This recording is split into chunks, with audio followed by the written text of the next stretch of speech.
Thank you very much, Jeff. And I want to thank everybody involved here this morning, and my colleague Walter Jones for his leadership on this issue.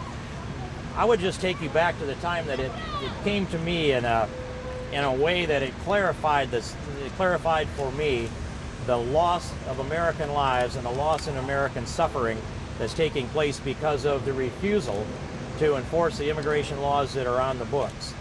And sitting on the Immigration Committee, where I have for 9 years and ranking member for 4 years, the testimony that came forward continually was X number of people died in the Arizona desert. Therefore, we should do something to open the border so they don't die in the Arizona desert.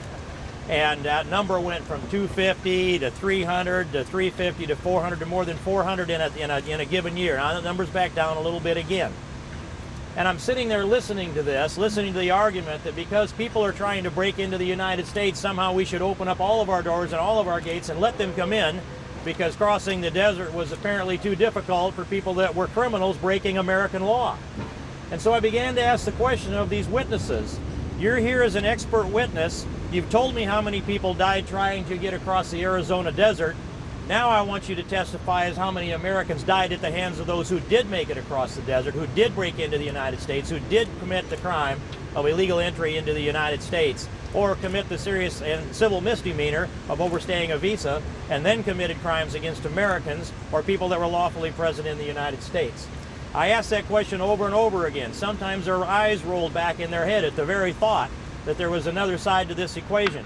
And finally, Mike Cutler, a witness who was a former INS agent, he took the question. It caught him off guard, you could tell. He stopped and he reset and he said, and the question again was, how many Americans died at the hands of those who did get into the country illegally? He reset and he said, I don't know the answer to that, but I can tell you it would be in multiples of the victims of September 11th.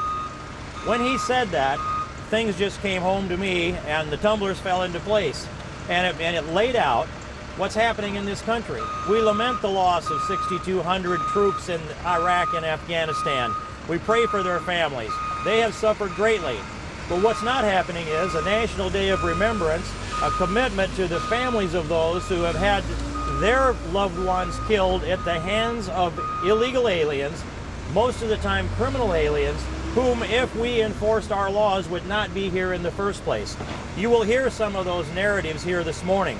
But I want to just also tell you that I have asked for 2 separate general accountability studies, GAO studies, and these studies, it took 2 or more years to get them done, to get the real numbers. And what it came down to in the end was trying to compare apples to apples. But we narrowed it in the second study, and here are the facts. There have been a cumulative total of 25,064 arrests of criminal aliens in the United States for homicide alone. That doesn't include negligent homicide or the accidental. This is willful homicide. 25,064, the cumulative total. That means that many grieving families. That means that many graves in America. And that doesn't include some of the negligent homicides. We've also seen those numbers grow up. So I'm going to tell you that for every willful homicide, there's at least one negligent homicide. There's another grave that matches that and probably more. This is a tragedy.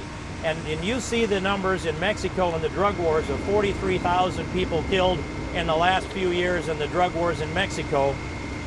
My total is going for more of a cumulative total that goes further back than that. But I will tell you, a cumulative total would come to more Americans have died at the hands of criminal aliens here in the United States than have died in the drug wars in the last 3 years in Mexico. That's what I believe the facts are, and you will hear some examples. But one of them, by the way, 27% of the inmates in the federal prisons 5 years ago were criminal aliens. 27%, far out of proportion with the representation in the broader population. And the most recent report, the GAO report of March in 2011, shows that that number has gone up by 7%. Now, I believe that's in raw numbers, but the number's going up, not down.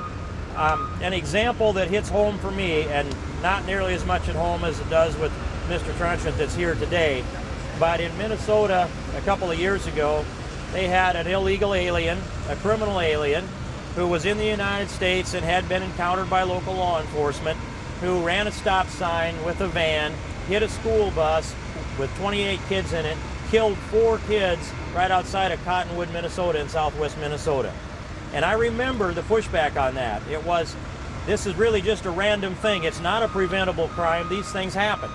My answer to that is not if we enforce our immigration laws, they don't happen. All of these lives could have been saved if we had 100% enforcement of our immigration law.